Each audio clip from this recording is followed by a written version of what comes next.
আমি টাকা জমাচ্ছি। যেদিন অনেক টাকা হবে সেদিন কিছু সময় কিনে নেব।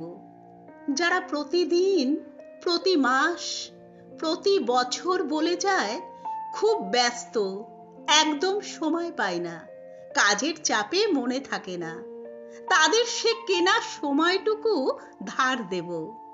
সময় কেনা হয়ে গেলে আমি আবারও টাকা জমাবো। এরপর পৃথিবীর সমস্ত অজুহাত কিনে জমা করব।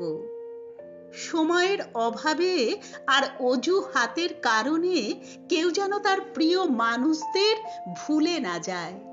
আমি অফুরন্ত সময় আর শূন্য অজুহাতের এক পৃথিবী বানাবো। আমি অফুরন্ত সময় আর শূন্য অজুহাতের এক পৃথিবী বানাবো।